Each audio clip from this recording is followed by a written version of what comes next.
Hey, before we get into it, quick heads up on something. We're going to relaunch the Chase Club in April with some real honest-to-goodness structure. Daily lessons, Monday through Thursday, aka the Daily Chase, 21-day challenges every single month, and Friday, Chase Club chat clubs to keep all of the work alive. And in May, importantly, the price is going to go up significantly. Right now, it's just $8 a month or $80 a year. If you've been thinking about joining us, April is the best time. Lock in the lowest price it'll ever be. ChasingExcellence.email. The link is in the show notes. Okay, let's get into it.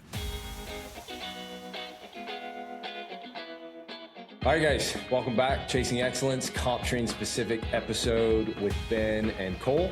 We started these a couple of months ago, talking about training specific principles on Chasing Excellence, doing a monthly episode. So we are back for the next one. Today, we're going to talk about 6 specific principles or kind of mindsets of being athletic forever. So yeah, how you guys doing? Good? Good. Doing good. Today, tomorrow, and forever. Wow. Yeah, you are the ultimate forever athlete, Ben. So you have had longer to be a forever athlete than Cole and I have. So you are more advanced at being forever than we are. I'm more advanced at, yes. The one thing I am more advanced at athletically is... There's a kind way of saying you're older than us. Yes.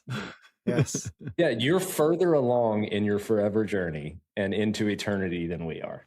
The eternal athlete. So, congrats. Young grasshoppers. Young grasshoppers. Okay.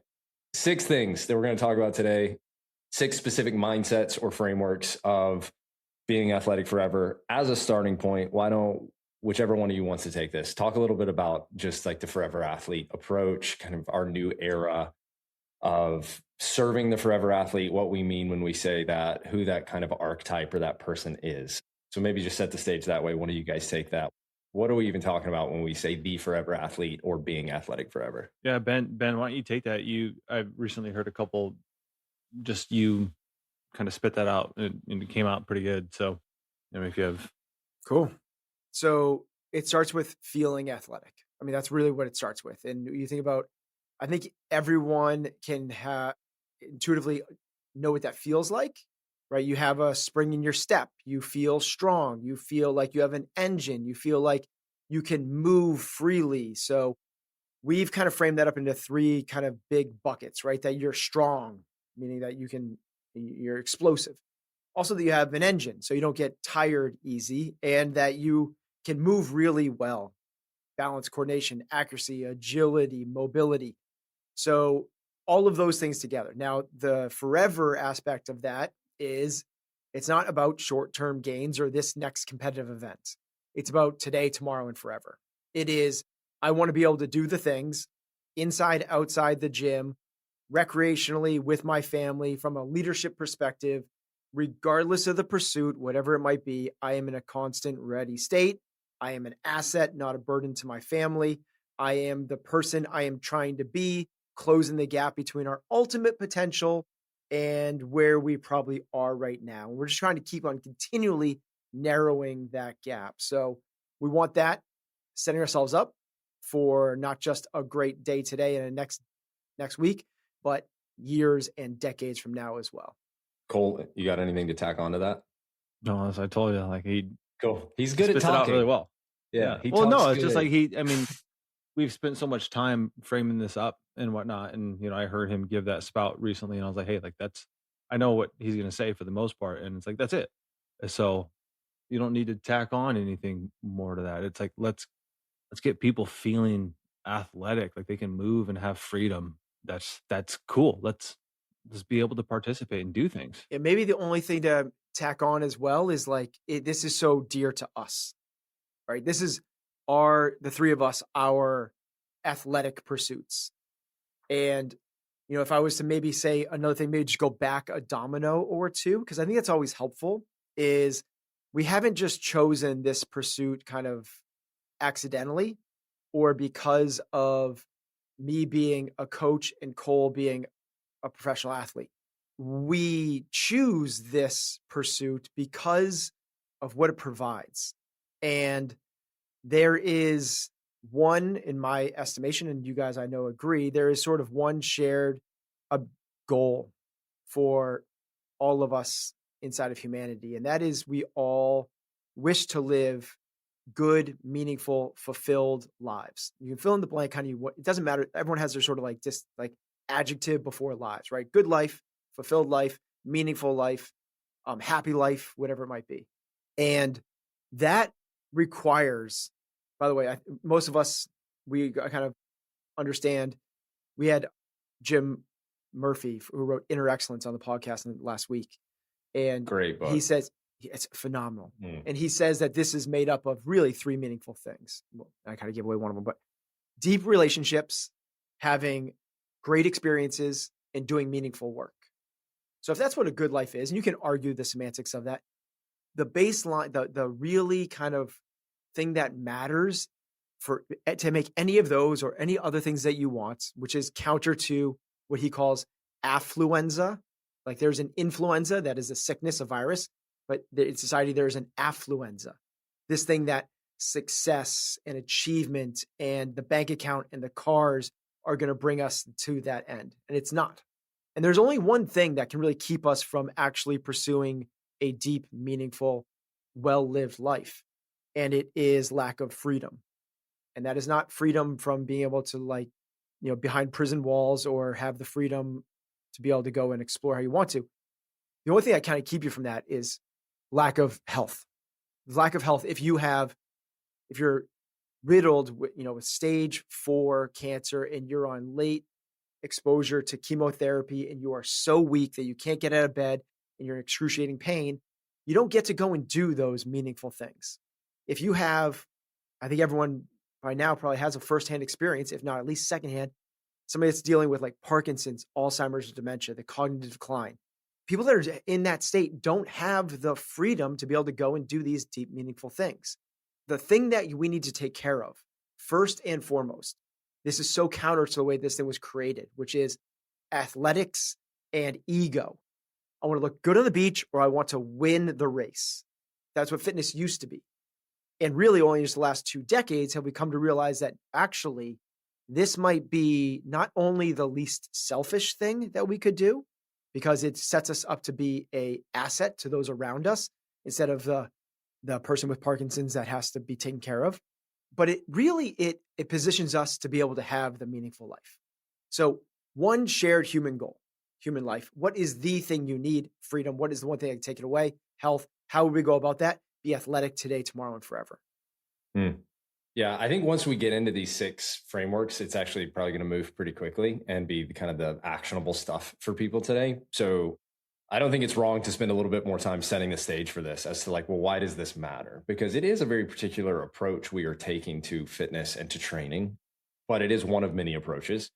And I think the more that we can say this is our approach, others are right, others are effective. Ours we have found to be most effective for our desired end state. And here is our desired end state that we are working toward. And so our philosophy is meant to move you toward that thing. And so I think in setting it up even a little bit further, I think we could go a lot of different ways with this in terms of talking about fitness for what it awards you, fitness as kind of utility or necessity for the things that actually matter. One of the things that we say inside of our gym that is a comp trained gym is that when somebody joins the gym, we want to be really frank and upfront with them that fitness is not of the utmost importance, but it is of the utmost necessity. So I don't want you to think that fitness is what matters. I want you to be fit so you can actually do what matters. And that's unique to everybody in terms of the things that are important to them. But fitness is kind of the baseline or foundational necessity so you can get out of your own way so that you can enjoy life more effectively, because it is selfless in that it makes you capable in service to other people and in service to the things around you. But you're also just going to enjoy your life more if you feel better and if you are more capable. So I know that that's kind of the direction that we would take that conversation, is almost fitness as a baseline rather than fitness as the purpose. And there are people who would see fitness as also kind of the purpose as well, because maybe once they establish that baseline, fitness is the thing that matters to them in expression. They want to express it through particular pursuits or sports or things like that. Whereas there is another category of people that once fit, it's just like box checked. Now I can just do everything else that matters because I don't have to worry about my health or my capability or my vitality. So all of that to circle back into a question for you guys, which is specifically for us and where we came from as a brand, where we kind of came from as the three of us, even independently. What has shifted in terms of the definition or understanding of fitness itself? Fitness as human capability versus fitness for the purpose of expressing fitness inside of sport, challenge, or competition. Are there differences now in how you guys view those things? And how has that view and that change of view or that change of definition influenced our approach and philosophy to training and programming? Before I found CrossFit, I was doing triathlons. I competed in 2 Ironman triathlons. And the reason I did that was because I believed it was the pinnacle of fitness, because it's the hardest sort of like, it was the only that I could come across multi-dimensional test of fitness. And because it was so long, it was so daunting. Because it was so daunting, it seemed like such a great measure of, are you one of the fittest people there are?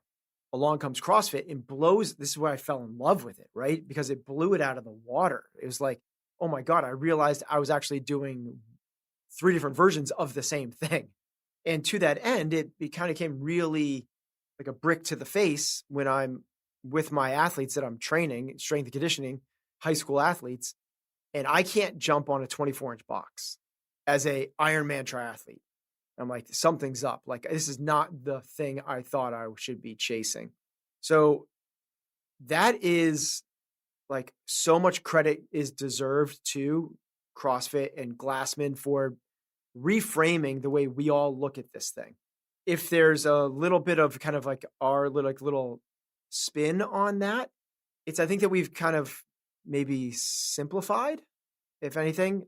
So I really think that if you do 3 things when you're thinking about training, the first one is it balanced?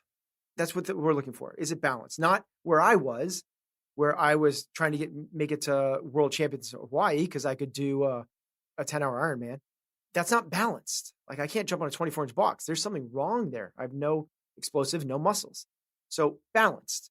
We kind of put that into like 3 easy buckets: strength, conditioning, and mobility. That's the first thing, is like, when we think about this thing, are you balanced? The next is multi-dimensional. So not just can you run really well for 12 minutes and get a good VO2 max, but what happens when you take that same 12-minute aerobic demand, but now it's with burpees? You're going to do 12 minutes of burpees. How do you perform? Well, the 5K world champion might have the highest VO2 max in the world, but when you have them do burpees, they're not going to perform very well. What happens if you take that same athlete and you have them do box jumps and deadlifts for 12 minutes? Like, all of a sudden you can see, like, that's not, yeah, they might have balance across the 3 big buckets, or they might be phenomenal in one of the buckets, but even inside the bucket, they're not multidimensional. And then from there, the last piece is we want it to be transferable. And this is where certainly, like, I realized a lot of the things that maybe we were chasing in the previous pursuit were much more sport specific. So just like we don't spend a lot of time with our athletes, actually 0 time, working on teaching them how to get track blocks, it doesn't mean that track blocks don't make you faster for your 40-hour dash. They do. What we're saying is that's not transferable to the real world. So instead of spending the effort and the time to work on track blocks to get good at the specifics of that sport, let's just work on the other multidimensional and balanced approach. Instead of trying to get the little tiny 0.5% out of the track blocks, let's kind of see where your flexibility is. See where your stability is. Let's see where your cardiovascular endurance is. We're trying to like create this more transferable approach rather than drilling down in the super specifics of track blocks or walking on your hands or rings or turning your wrist over on a rower, which you would need to do on the water. But we're not going to spend the time here doing that because we just want to give you a big engine on a C2 rower. Yeah, cool. One of our athletes, one of the members of our community inside of the app, recently said it, I think, better than any of us have said it, which is he used to follow comp train back in the kind of like the legacy days, whenever what comp train specifically was chasing was aligned with what Cole was specifically chasing, which was elite levels of performance inside of the sport of CrossFit. And this guy specifically kind of walked away from that. He made the transition away from that being his focus prior to our brand making that change. And so he came back following the brand adjustment to, hey, that was awesome. And that's our legacy, and high fives to everybody who's still chasing that. Here's what we're focused on now. So that caught his attention, and he came back. And inside of the app, he made the statement that in terms of actual foundational, well-rounded fitness, the training gives him everything he needs and nothing he doesn't. And I was like, that's it, man, for like just generalized strength and conditioning, for generalized wellness, for generalized fitness. It's everything you need and nothing that you don't. So there's just no focus on kind of the second or third layers of expression, but just the first layer of fitness. So that if you want those second and third layers, this is still the first layer anyways. So start here. And then if that's what matters to you, there's still that option. And if it doesn't, you don't have to do it. And then you can pursue this, or you can pursue that, or you can pursue nothing related to fitness and maybe growth in other areas. So I was really grateful for him. I'll have to go back and express that, because I've said it so many times since I read that comment. That's really good. So yeah, cool. I think it was just important to frame that up as we're talking about these 6 principles of our training approach. Again, our training philosophy and our training approach is designed specifically to get the outcomes we are looking for. And those are like the forever athlete outcomes. And so what do we mean when we say forever athlete? So yeah, I think just the say yes to anything, this don't sit the sidelines kind of life is the objective. We are brought to you this time around by Shopify, the commerce platform behind millions of businesses worldwide and 10% of all e-commerce in the United States. One of the things we talk about all the time on the show is living with your heart on fire, finding the thing that feels like play to you but looks like work to everybody else, and then actually doing it. But here's what gets in the way for a lot of folks: the what ifs. What if it doesn't work? What if I'm not ready? What if nobody cares? And those questions do not go away, I promise you. But what you can do is build something real in spite of them. That's where Shopify comes in. With hundreds of beautiful, ready-to-use templates, built-in marketing tools, AI-powered product copy, and the best converting checkout on the planet, Shopify makes the business side of chasing your purpose a whole lot less scary. It's not just a platform, it is a partner, and it's time to turn those what-ifs into with Shopify today. Sign up for your $1 per month trial today at shopify.com/excellence, shopify.com/excellence. This episode is sponsored by BetterHelp. Here's something worth sitting with. 88% of Americans started 2026 with some form of financial stress. That's basically everybody. And here's what I think gets missed. Financial stress isn't just a money problem. It bleeds into your sleep, your focus, your relationships. It's one of the leading sources of conflict between couples. And it can quietly become a mental health issue, and most people never make that connection. Maybe you grew up in a house where money was stressful, where it was just left up to you to figure it out or not.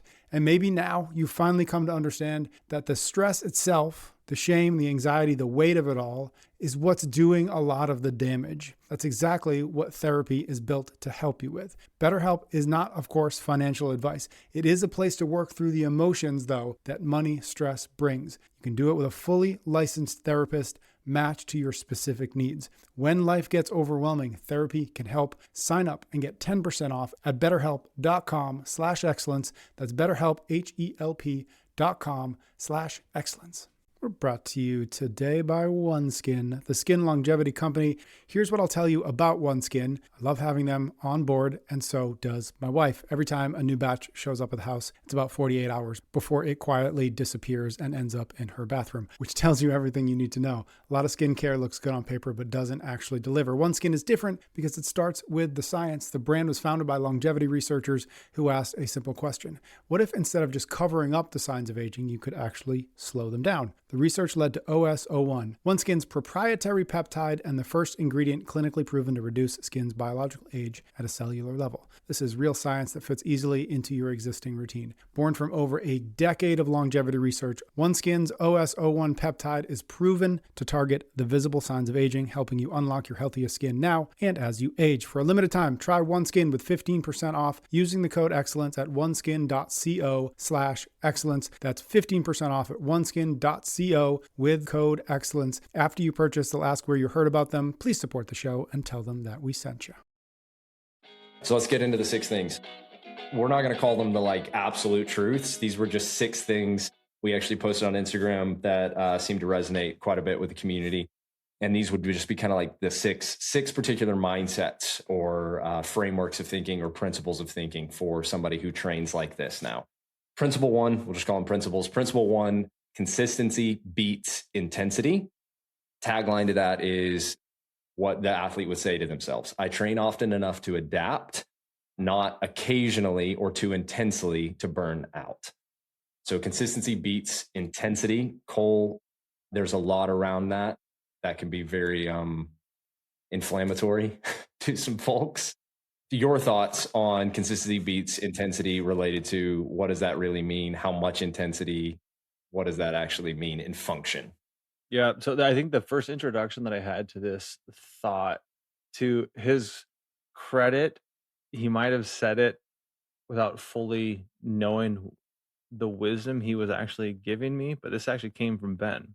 And it was probably like 2018, that CrossFit Games season. It was essentially, dude, you need to do just enough to feel like you want to come back into the gym the next day.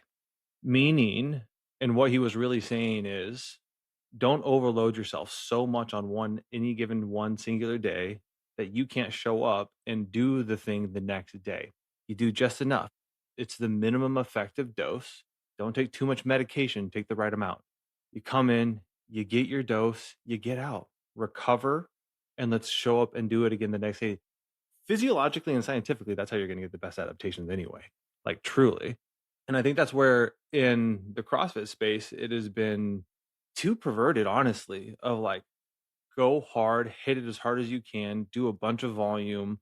And it started to get into that nature, especially for competitors. But then people would watch competitors do that and it would start to bleed into the community. When in reality, it's don't overload yourself. Come in, do the right amount, load the body the appropriate amount, come in and do the same thing the next day and then the next day. And then that consistency is what ultimately gives the best adaptations and the best changes that you want, that you're pursuing. And you feel better afterwards. Like you still feel like you have the capacity to hang out with the family and think. And your nervous system isn't fried and your brain isn't just, I'm so tired and worn down. And I, even to this day, I still feel that a little bit. Like when I do certain workouts, I'll feel a little bit overloaded. I'm like, ooh, okay, that was a good reminder of like, that's probably right at the limit. Let's just take a couple of days, come down from it, and then see maybe next week, how can I come up against that line, and do I feel a little bit better afterwards? Yeah, I think there's a lot of qualitative measurements to that require experience. Well, how do you feel? Is a lot of the experience that would inform consistency versus intensity, and when intensity was too much to maintain consistency. And what you just shared regarding how your intensity inside of the gym affects your qualitative life or the quality of your life outside of the gym is one of the best metrics to use, because to go back to the beginning of this conversation, sport-specific expression and sport-specific pursuits, utilizing your fitness for those sport-specific means, are very intentionally, by design, going to rob you of certain things in your life, because they are by definition not a balanced approach. But when you're talking about just general human capability, which is fitness is capability. Fitness that takes from your life is no longer fitness. It's sport-specific performance to some degree, and it's too much intensity. And so there's a lot of qualitative things I think people can measure. So what is a quantitative way for people to measure how much intensity is too much intensity? Because they don't know yet. So they're going, I want to follow Cole's advice and I want to do today the minimum effective dose so I can come back tomorrow, but I have absolutely no idea what that means. Totally. And how do they measure that so they don't go too easy too? it's part of the reason why we have structured the weeks the way that we have. It's if you think about it, like the actual intensities undulate, kind of like shift throughout the week, and we do that tactfully and artfully. And the reason why is because that way you're getting you're recovering from the work that you did the day before while still being able to get a really good dose the day that you're on, and also set you up to do another good dose the next day. And so examples is on Mondays, we do things that are more muscular endurance focused, hypertrophic in nature. Those aren't super taxing to the cardiovascular and the nervous system, but man, you get a muscle pump and you know, you're definitely going to feel the burn in the muscles. But then the next day we hop over on a Tuesday and we're doing some VO2 max intervals. They're a little more from a movements perspective. They're more accessible. You can always keep moving and you should be able to ramp up intensity and go really hard. Well, that's a completely different strain on your body's overall system and cardiovascular system than what you did the day before. So you're able to recover from the day before and still get in really quality work. And then the next day, we change that up again. And that allows you just to kind of keep working. And so it's really looking and setting up your week in a good way that how can I feel like I'm getting in really quality work, but not doing the same thing that I did the day before and going too hard and feeling like you're starting to get burnt out because you're just always doing the same thing day after day after day. Yeah, definitely a law of diminishing returns to that degree. And I love the language around like just come back tomorrow, train to come back tomorrow. To summarize your answer, you basically just said to follow comp train because we design it for you. And Well, yes, if there's you, that. Yes, I yeah. mean that's why we do that work. So, Yeah, but I mean, and to even to go even further, like it's the reason why we assign specific RPEs to the work that we do is because now you have specific intensities. It's not show up in the gym and do everything all out every single time. It's kind of hard about the for time language that just essentially just riddled the CrossFit space is yes, you're doing things for time or for a score, but there's also you should be doing it at a certain level of intensity. And Ben does a really good job of this explaining this from a pacing perspective and hitting your threshold. Every workout, for the most part, has a threshold that you should be living at. You shouldn't go above that threshold. You should be living right at it or near it. And you're going to get really good adaptations that way. But if you're just absolutely blasting past that threshold to the point where, without getting out too nerdy, you're creating metabolites in your body that don't need to be there and only make it harder to recover from, you're going to get better results if you just go live at that threshold. And again, a 5-minute workout and a 30-minute workout both have their own thresholds. They're just different thresholds. And to your point, it takes some training and experience to get to know those and understand those, or maybe some insights from a coach. And it's why we provide those and try to help guide people in that way. But yeah, I mean, that really is kind of what it boils down to that allows you to be the most consistent. yeah, I love that you brought up the relationship between stimulus and score. And I'm interested to hear from Ben on this because I think this does matter related to this first principle of consistency versus intensity. Because for the most part, everything that we still program inside of our training structure and inside of our HAP is scored. It has a scored component to some degree. I just wrote a personal article that we should all talk about at some point in time, but in that referenced the concept, this exact concept of stimulus versus scoring. And it's a little bit of a tough relationship because Glassman himself made the statement that men will die for points. But what if I don't want you dying today? I'm still actually asking you to record your points on the board. So how am I jockeying this relationship between stimulus and measurement, stimulus and score, training versus competing? So Ben, how is it, I mean, with CompTrain, up at CompTrain Natick, in real life, with your coaches, how do you navigate the consistency versus intensity component as it relates to stimulus versus score? Cole, I think, which is the key point there is the consistent one is the one that gets you better results. That's all that we want. We should all want to be fitter, faster, stronger, leaner, better looking, harder to kill, more advantageous to our family. Like that's what we all want. So this isn't a thing about like one way right, one way wrong, which is it. It's like we're just looking for what's going to create the greatest results and this is really important because you talked about sport. This is not the case for sport. Like for sport, when Cole was competing, we had to be as fit as you possibly could on July 20th or whatever the date was that year. So it's a very different thing than this approach of we're trying to do this today, tomorrow, and forever. And Morgan Housel has such a great example of this in The Psychology of Money, which sounds like very abstract compared to what we're talking about, but it actually is the exact same thing. There is an investor who has had the top returns over the last 2 decades. He averages 62% annual returns. That means he's literally doubling his money every year. Law of 72s, it's like every year he's doubling his money for 2 decades. You know what's crazy? You've never heard of him. You know who you have heard of? Is Warren Buffett. Warren Buffett has had an average of 22% returns, but he's done that for 60 years. The two are flipped. One was a 60% return for 20 years. The other one was a 20% return for 60 years. And Warren Buffett smashes him in terms of lifetime returns. It is the consistency, it is the lifetime that creates the results, not the intensity. So this is the reason why your fitness is just like your investments, they compound. So it's not a linear thing. So if we want to get the best results we can, it's the long game. How many professional athletes have you seen that, like, think of like Ronnie Coleman, right? Like arguably the best bodybuilder that's ever lived, can't really walk right now. Like he didn't take the long-term approach. That's what we're trying to take now, is a longer-term approach. While still, like, 22% returns for Warren Buffett is not too shabby. That's 3x the market, right?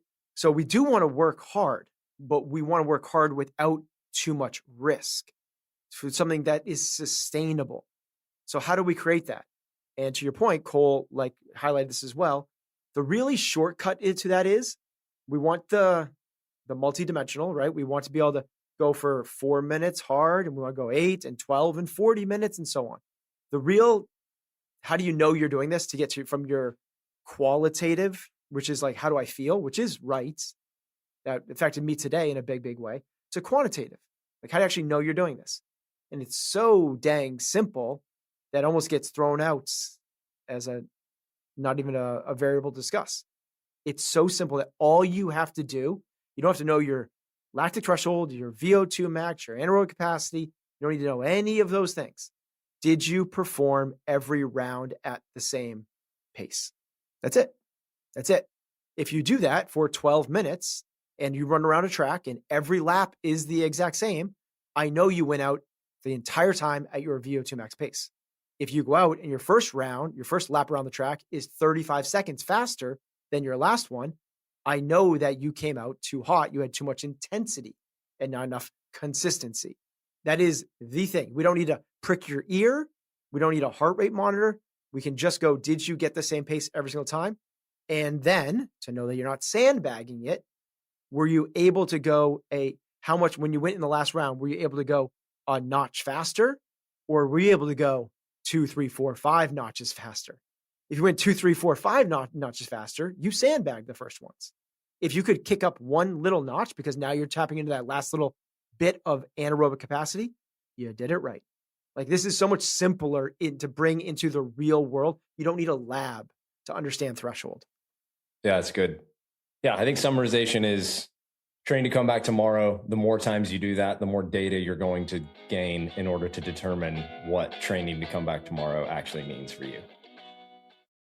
This episode is brought to you by our friends at Element. That's LMNT, the letters, not the word. Here's something you might be overlooking. Most of us have the workout hydration piece figured out, pre-training, intra-workout, post, of course, dialed in. We got that. But what about the rest of the day? The desk hours, the school run, the long afternoons, all that in-between stuff. That's exactly what Element's new 12-ounce sparkling is built for. Same science-backed formula that we've been talking about for years. 500 milligrams of sodium, 100 milligrams of potassium, 30 milligrams of magnesium. Now in a slim, sparkling can made for everyday life, not just those tough workouts. No sugar, no food dye, 4 flavors that are salty, bright, and genuinely refreshing. We have been enjoying Element here at the show for years, and the 12 ounce has become the grab and go that we didn't know we were missing. Get yourself a free Element sample pack with any of your orders. As always, drinkelement.com/excellence. That's drinkelement.com/excellence. We're brought to you by David Protein, makers of the most protein-dense bars on the market. One of the things I am most intentional about is making breakfast easy, fast, and consistent. Not because I'm lazy, but because I've learned that a strong morning sets up everything else that follows. The Blueberry Pie Gold Bar has quietly become one of my go-to ways to make sure that happens. It delivers 28 grams of protein at just 150 calories with zero sugar. That's 75% calories from protein, which is the highest ratio of any leading bar out there. Most on the market sit around 40%. They also have a new bronze line, which is 20 grams of protein, same 150 calories and zero sugar, with a little bit more decadent marshmallow and chocolate texture that is genuinely different. No excess calories, no sugar, third-party tested, just serious nutrition that tastes like it shouldn't be this good. Try it for yourself. Buy 4 cartons and get the 5th free when you go to davidprotein.com/excellence. That's davidprotein.com/excellence. And in real life, go to Target, Walmart, Kroger, Wegmans, and the Vitamin Shop, and you will find David there as well. I do want to highlight something on the scoring side before we jump off that, because you did ask about the score on the scoring front. I'll be quite honest, I'm not a big fan of leaderboards. It's a personal opinion of mine, and I get that. But I think it perverts people's minds in terms of what they should be pursuing, when in reality, you should log your scores. You should write down your work so that you can view it and see where you're at the next day, the next week, the next month, and a year from now, 2 years from now. But not compared to other people, but to compare to where you were. I log everything, but I don't log it to get a score. Hey, I'm not looking at every single run of like, what can I do the fastest time in or the workout in. It's more so like, just where am I at? I just want to know, okay, check, logged. I now know, I have a journal of it. And then when I look back, I'm like, oh, sweet, awesome. Like I'm 3 seconds faster. I'm 5 seconds slower, but I'm all within the same range. I haven't fallen off in the last 5 years. That's pretty darn cool. It's those sorts of things. And so log your workouts, log your scores, write your stuff down, and compare it to yourself. Get rid of your ego. That's part of the problem with leaderboards, is they create these egos that people like, oh, I got to compare this. No. If you're in the 50th percentile, be fine there. Maybe in 2 years from now, you're in the 60th percentile. Naturally, not because you're pushing harder, but just because you've naturally gotten fit. There's a dichotomy of the leaderboards. And certainly for where you guys are in your athletic journey, listening to your body and kind of like seeing where you are relative to yourself makes a lot of sense. Early on, the gamification process of a leaderboard is the thing that pops people out of sitting on a recumbent bike, reading People magazine and watching Family Feud, into actually training. It is actually like working hard. That's not as easy for people as you guys just have that built into you. So without that, without being in the group effect, without the post times to leaderboards, there's a reason that this thing has become what it is. And it is so gamified, and it makes it so fun in the early stages. ... Then at some point, like a lot of things, this is the same thing with like discipline, right? In the beginning, discipline is about like, no excuses, do it. Like you gotta like, it's like, but there's a sort of a continuum to discipline. At some point it's like, well, no, it's like, am I doing this that's going to actually hurt me somewhere else in the long run? Meaning like, I'm going to go to the gym every single day, no matter what. In the beginning, that's the right thing. Like it's the right thing. Then it gets to the point where at some point it's like, well, okay, I have this built-in muscle built into me. Is this actually serving me today though? Even though I feel a little bit under the weather, am I still going to the gym because I have to prove this thing to myself, or am I like zooming out? It's the same thing with the leaderboard. In the beginning and maybe in the middle even, it can help a ton. It can be really, really powerful for people. And then it's like kind of like, okay, where does this fit? Yeah, and I think they're all systems and frameworks and tools and tactics. And by nature, human beings are using all of these. And so they are therefore going to be imperfect systems and imperfect tools. And also the need to be personalized to each and every single individual. And so I think like there isn't I don't think there is a binary right and wrong either. And so but I do agree with Cole and what you're saying, Ben, which is it is the experience and it is the individual stories of having played the leaderboard game for too long, at least for me. And I know to some degree for Cole in his pursuits, where there were certain consequences for that shifting that focus has yielded results where I am fitter, faster, leaner, stronger, happier than I was at that time. But the consistency beats intensity thing kind of works both ways in that you are only going to continue to show up with consistency if you, like you said, you get results. And there is a certain kind of daily intensity that undulates that is required to get those results. And so the leaderboard is another tool and tactic at that point to make sure that you're also not underworking and instead of only overworking. I think we're just biased because of background to always trending the other direction, where it's don't go too hard. Well, a large majority of the population aren't going not too hard. So, yeah, I mean, I see this every day in real life, right? Yeah, right. If there's not even a bell-shaped curve in terms of people that are willing to work really hard versus people that don't work hard enough. It is, by and large, people do not work hard enough. So it's just not that in our community. It's just not that. Certainly people that are coming out of a competitive fitness landscape, that's very, very different. But 80% of the population needs to be pushed, not pulled back. Yeah. No, that's good. Other part you said, I know we're spinning on this one a little bit, but you mentioned training versus competing and the purpose of the leaderboard, just to say this is where it does, and I experienced this firsthand today. There is a guy in our class named James who's super fit, and we go kind of back and forth. And I'm like, as we get more than halfway through the workout, I'm like, oh, we're literally tied in this workout that has box jumps. We step down off of our box, I think everybody should. I know it's better for me in the long run to step down 50% with my left leg and 50% with my right leg. I also know I go 20% faster if I step down with my right leg first. So if James isn't there and I'm not worried about the leaderboard, I alternate and I do what's right for me in the long run for my long-term athletic development. If I'm worried about the leaderboard, which I did today, I go, screw it, I'm just stepping down my right leg, which in the long run is going to have a 20% less gain for me in that movement.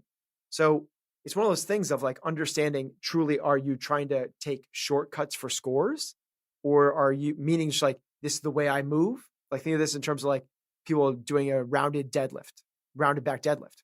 This is just the way I move. Great. Okay. But that's not proper hinging mechanics. But I can go so much faster if I don't bend my knees as much. Got it. But are you worried about trying to go faster for the leaderboard or trying to build strength through your posterior chain so you hinge better? It's it becomes really obvious when you start to lay out these things in singular things of if you do this versus this, what happens? Yeah. Yeah. And again, we're circling on kind of one point, but we're also talking about all of them at the same time here with this one. And I think it is worth it because again, we haven't gotten rid of our scores. We score every component really in the app to some degree. And that is in large part, to Cole's point, primarily so that people can measure progress over time. And then to your point, to some degree, it is because there is a gamification process that allows you to up your intensity. That's going to get you the right results. It's mostly just hey, here's the target score, but here's the target score tied to this RPE for the day. So if to hit that target score, you can't do a 6, 7 RPE and it's going to be a 9 RPE, then we're missing the stimulus for the day. And I think what's interesting, and maybe to button up this part of the conversation, to hear from you on the relationship between stimulus and score is a little bit tough to jockey here. And yeah, I don't know. I'm just curious to hear kind of the final word from you on how you manage that relationship specifically whenever people are going, oh, well, this is what you said the target score is, and I can hit that target score.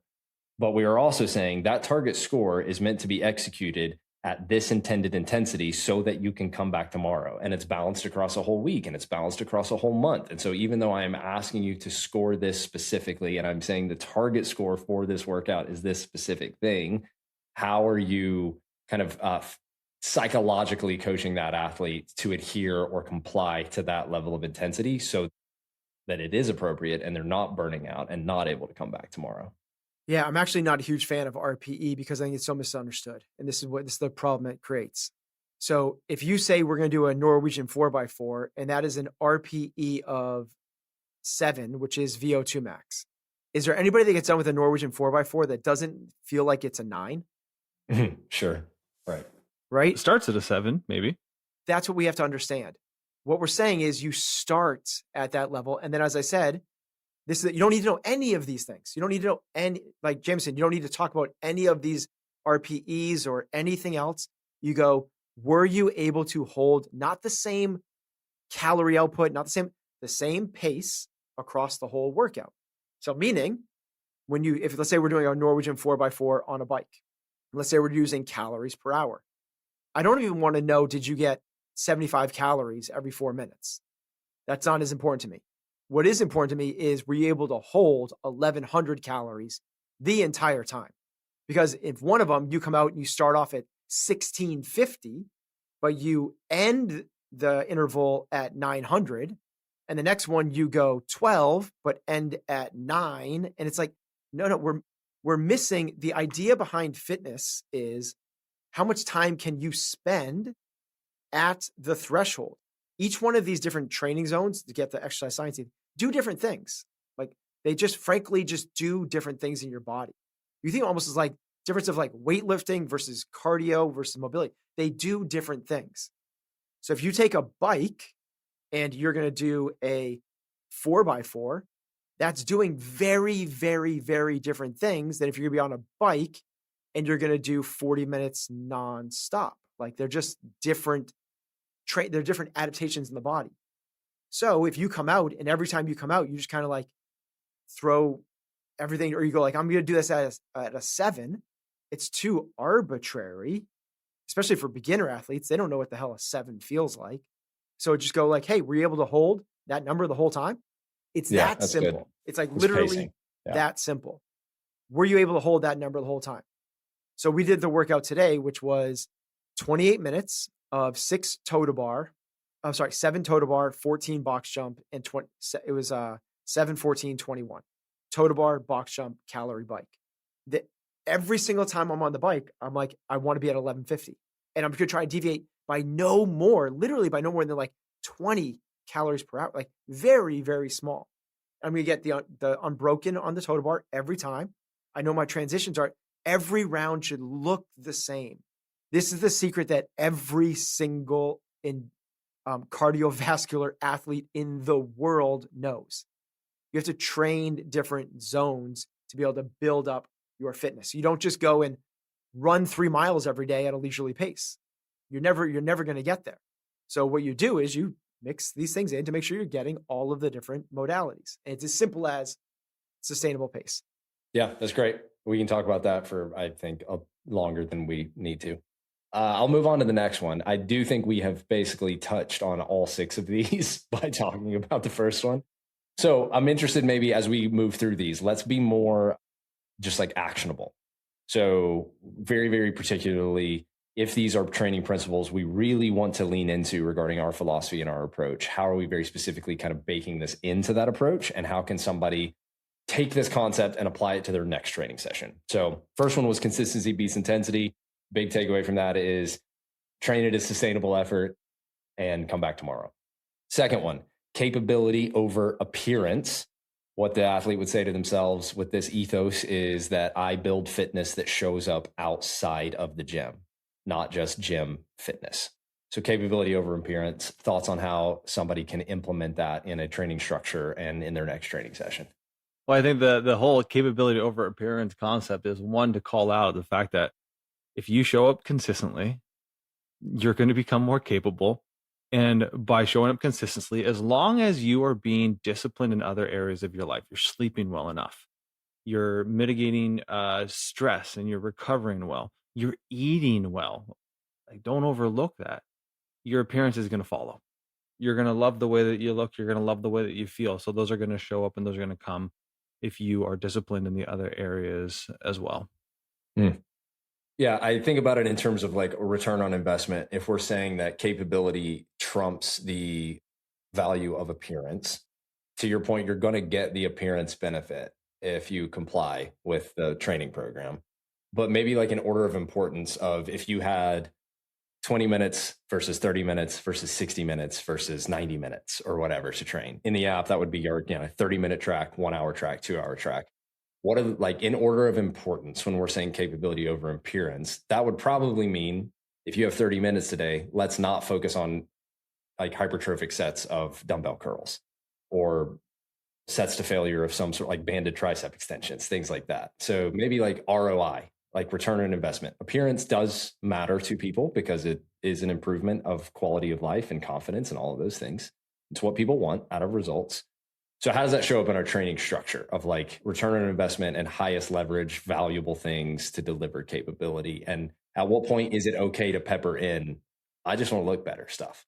Sure, totally. I think that, I mean, it simply comes down to like, what is going to give you the most return on the time that you're spending in the gym? And first and foremost, like, just to call it out, strength isn't going to give you the most return across the full spectrum of fitness, but it is one thing that you need to be consistently doing in order for it to continue to improve. So you got to prioritize it.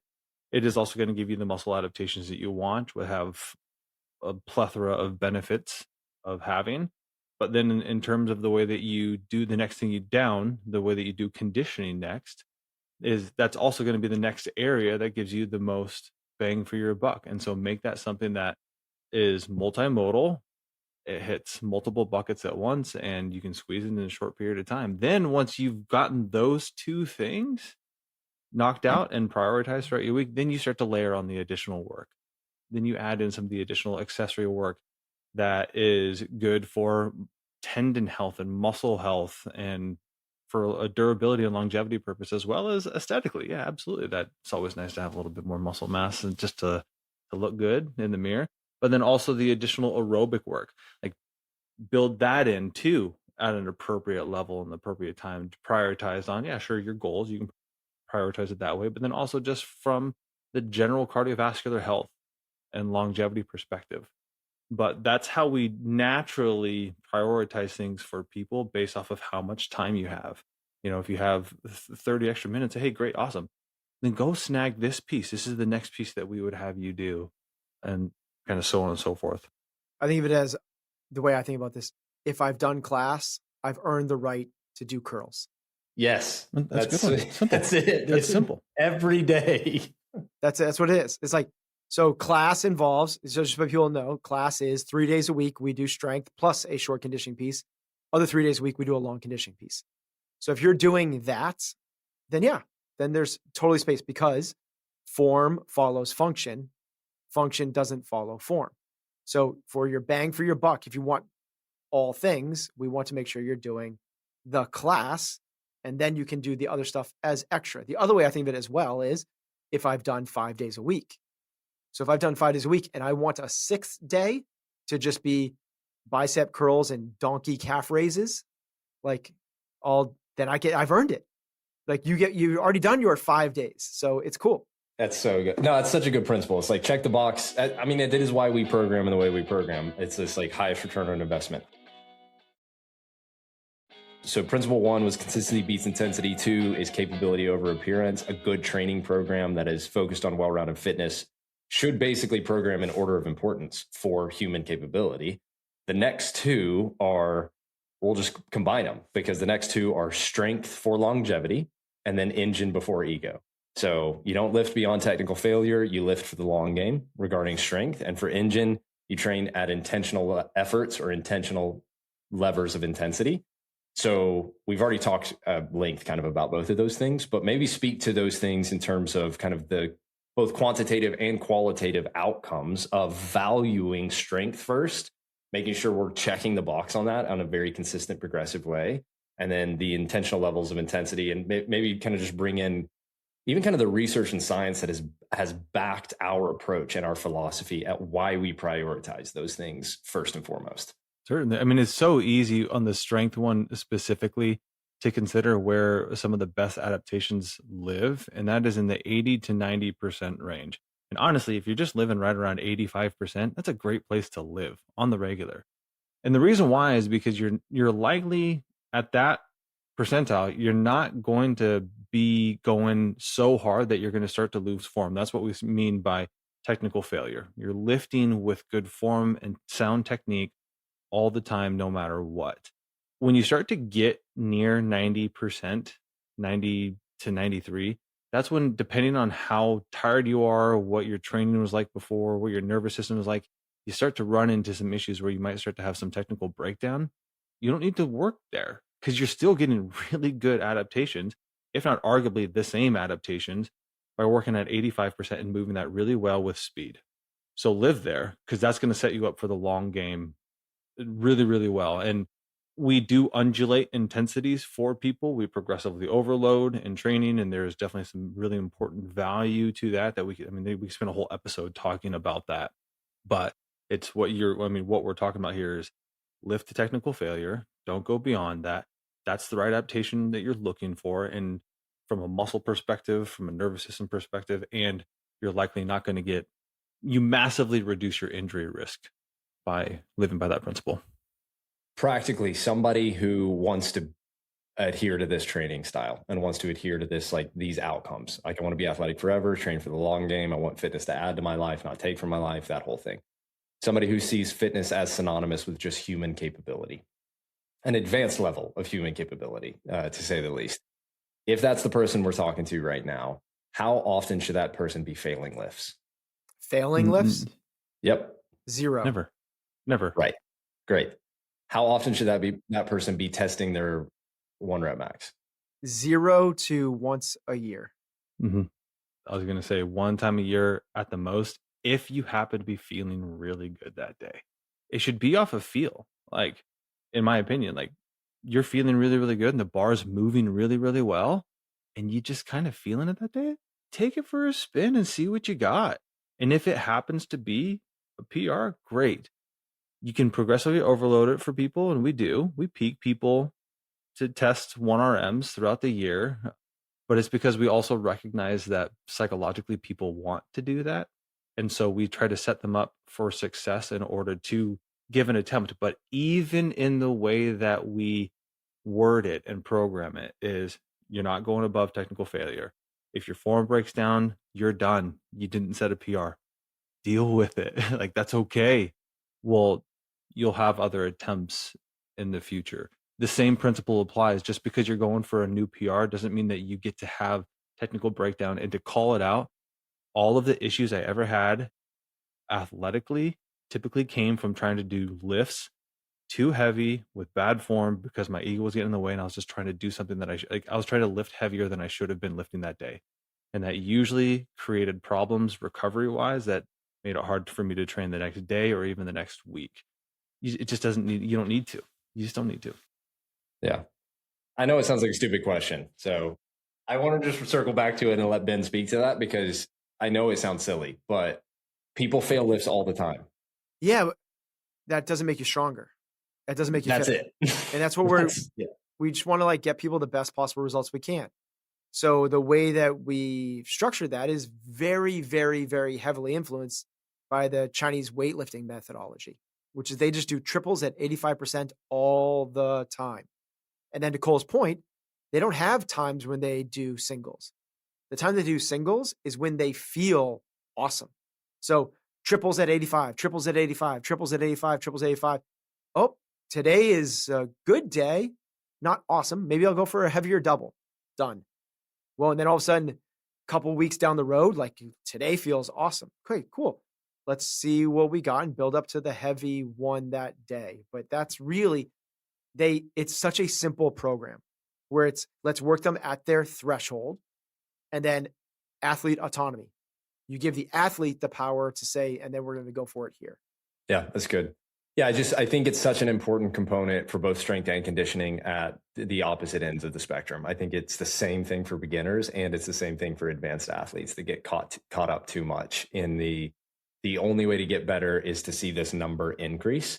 And so you have advanced athletes playing at the 95 to 98% range all the time, hoping that they'll get lucky that day in PR while making no progress. And then you have the beginner that's also valuing that too much, and they're going to very naturally make more progress more quickly than the advanced athlete, but that is also within a certain and appropriate range that is based off of their like mechanics and technical failure. So I know that it's like I really do think that it would wake a lot of people up to very simply answer the question, how often should I be failing lifts? Never. And if you could apply that training principle, holy cow, I really do think so many people on both ends of the spectrum would be making more progress, mitigating more injury, and being able to come back tomorrow. So It's the equivalent of asking somebody when you're teaching them to drive a car, how often should you crash your car? yeah, that's good. I'm going to teach you to go scuba diving. Yeah. How often should my equipment malfunction? Yeah. Right. Like the answer is zero. You're not supposed to crash. Your equipment's not supposed to malfunction. Yeah, and it goes back to the conditioning component of like, oh, I'm doing a threshold test. How often should I be forced to rest? Well, if you are forced to go hands on knees and rest while doing a threshold test, you've not probably performed it at your threshold. Like you quit. So yeah, cool. So tying it to that, are there same principles apply to the engine before ego concept, but is there anything unique you would apply to the conditioning component to that principle of strength for longevity, but also engine before ego, training and intentional intensities? Anything that you guys would add to that one? It's the same. There's a reason you could lump these two together, and we've already talked about it, which is we want people training at, you're going to make the greatest gains by training at your threshold. If you're below it, you can make movements and skill progressions, but not as much as if you increase the load or increase the pace, right? Like you going for a 3-mile walk is not getting the same fitness as you going for a 3-mile jog versus you going for a 3-mile run at your sustainable pace, which is also the place where you can get the most gains, not by going out the first mile too fast to where you have to stop and put your hands on your knees. That's your point. So the idea behind the whole thing of the aerobic side is, again, same thing. Think of it in terms of being at your threshold, which what we're saying is not to, in weightlifting, technical failure. Right? In aerobic side, to the point where you've tipped over. Hinshaw has a great metaphor for this, which he calls the Everest death zone. You can only spend so much time climbing Mount Everest above the death zone, right? Once you cross the point where you have no more oxygen, you have like a set amount of time up there before you need to come back down. Well, what we're trying to do is that if you can go above that, but it better be for a workout that's really short. Yeah. Right? If you go above that and we're going to do a 40-minute threshold piece, what are we doing? Like just get right up to the death zone. Make maximal sustainable pace. What does those words mean? Maximal. It's as hard as you can go before you go above to where you have to go back down. So can you sit right at that zone? Yeah. Sweet. All right. 4 down, 2 to go. I think the last 2 are quick. And we'll finish them intentionally here in order. So I'm going to skip 5 and we're going to make 5, 6 and 6, 5. So the next one is progress is cumulative. What the athlete would say to themselves at that point is I stack weeks and I stack months, not moments. I've beaten this one already. The whole conversation has really been about this, but are there any particular ways that you guys in your own journeys and own processes have learned how to effectively stack weeks and months rather than just like individual training moments? Or do you have certain ways that you look toward particular moments that help you stack the weeks and the months in ways that people could apply? I'm going to intentionally not answer this one, and for myself. And the reason why is because I spent the last 12 years of my life analyzing this from an athletic professional perspective. And so I see things from an angle and perspective and approach things still to this day in my life that probably is not very realistic and applicable to the general population. So I'd be more curious to hear what Ben has to say. The way I talk about this with my athletes in my classes is, again, going back to the analogy of your finances and investments. If you were to take the last 50 years of the stock market and you were to look at any 2 consecutive days, the chances of one day being up versus down is 50-50. So any given day, you could be making gains or losses. If you were to look at any 2 years back to back, that changes to about 60-40. 60% of the time, year over year, it goes up. 40% of the time, year over year, it goes down. If you were to look at the stock market, decade over decade, 100% of the time, it goes up. So are you looking at your fitness in terms of days, weeks, months, years, or decades? The other way to think about this is the way I talk about with my high level athletes like Cole, and it's a law of thirds. 30% of the time, it's going to feel great. 30% of the time, it's going to feel okay. And 30% of the time, it's going to feel like crap. Accept it. That's the way it is. It's not linear. We want it to go up and to the right in one straight line. That's not the way the stock market, that's not the way fitness happens. It goes up and down, and any 2 given days are not going to tell the story. So stop trying to think about today as the day. Think about this year and where this year fits into this 10-year journey. Cool. Yeah, I think it's great. Also, I do just want to call out, Ben does know that 30% times 3 is 90%. He just didn't say 33% instead of 30%. I think we need to create a... He said law of thirds at least. He did. Yeah, that's what I'm saying. The keyboard warriors would come out on that one, man. I do think we should create there's a series. There's that example, right? Which is the teacher puts up, what is 9 times 1? 9. What is 9 times 2? 18. What is 9 times 3? 27. They go all the way down. And the last one says, what is 9 times 1? 9 times 9. And it says 82. Puts on the board, and all of the kids start laughing and started pointing. And he said, it's like, do you realize I got 90% right? 90% I got right.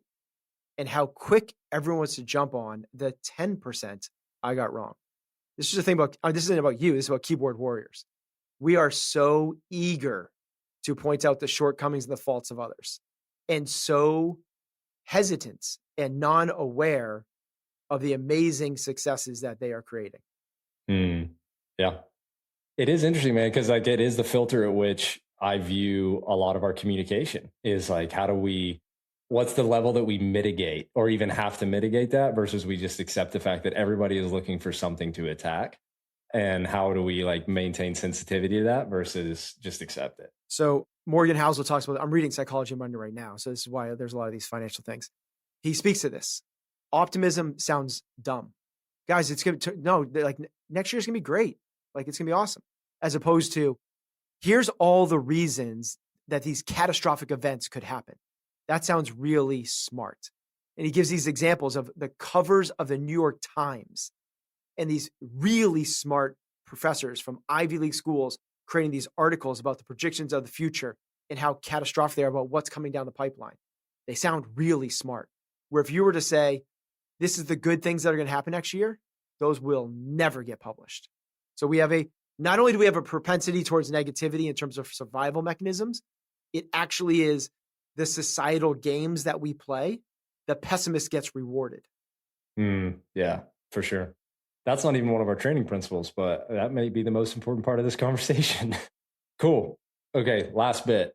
So quickly to summarize, consistency beats intensity, value capability over appearance, strength for longevity, engine before ego, training in intentional intensities. Progress is cumulative, stack weeks and months, not moments. Last one, personal anecdotes from you guys on this one. Discipline with perspective. And what this one means is that you train hard, you value training, but you leave room for actual life. And you're training, to your point at the very beginning, Ben, training that transfers to real life.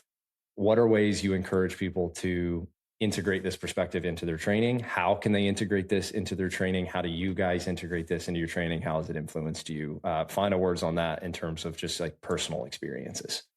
Yeah, I think I'm going to speak pretty passionately about this one, but I had kids and I was still competing, to be one of the fittest individuals on earth, the CrossFit Games, so on and so forth.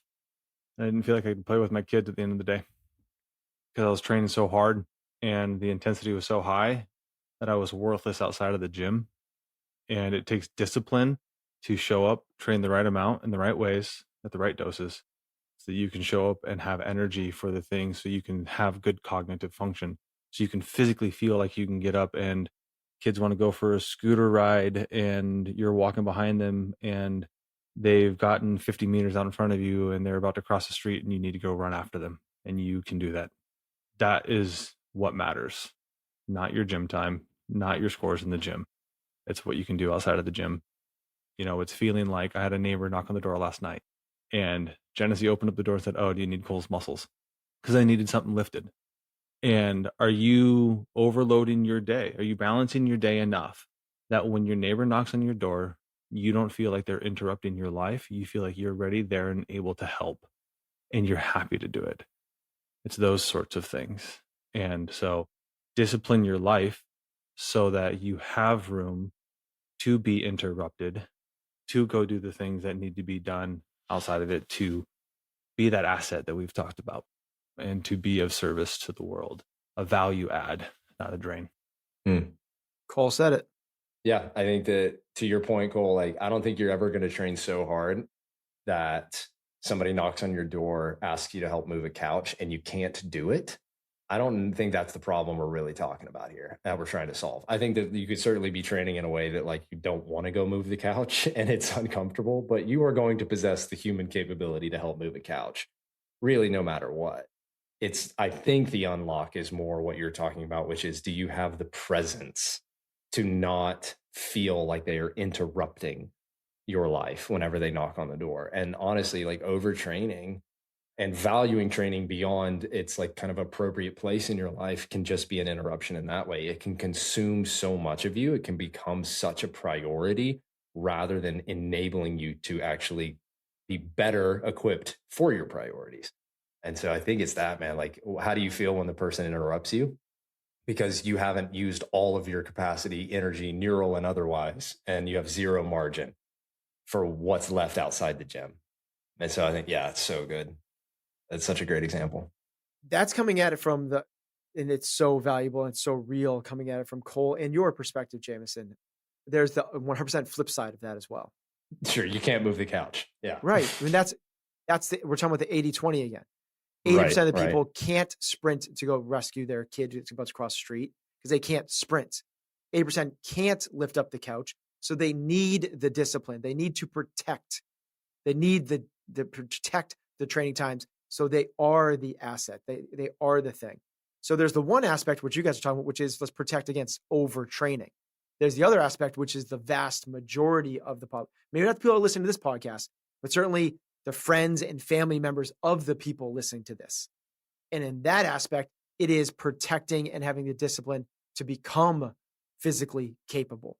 Because in that instance, it's where I struggle with as well. I'm working so dang hard this year because I've realized the way that this goes. In summertime, I protect mornings. I'm good at it.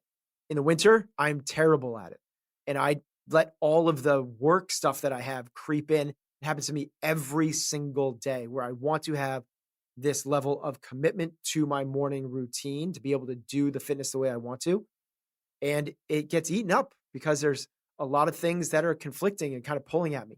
And it is not that I'm overtrained. It's the opposite. It's that I'm letting other things become a priority instead of myself. So it works I just want to add in that Cole's is awesome. It's so right, but there's the discipline from both sides. It's what we said, is that it's that dichotomy. It's that thing where it's kind of starts to eat itself. Yeah, for sure. Yeah, thank you for keeping the perspective well-rounded, Ben. I also want to point out I think we should create a series of stuff that Ben says that could be very interesting on its own, because at a point in this conversation specifically, I think he referenced reading People magazine and watching Family Feud. And are those not things anymore? I don't know. Maybe people can let us know. I don't know. Family Feud is definitely still a thing. I don't know about People magazine. Probably is not. I don't even know there's magazines anymore. Maybe a new host. I don't know. It's so good. It's just his forever athlete showing, man. And he is the most forever of us, and he's still beats me at push and pull workouts for sure. Without a doubt. As long as we're talking about upper body push and pull, maybe. Maybe. You guys should do a push-up, pull-up, strict pull-up workout with Ben. It's a humbling experience.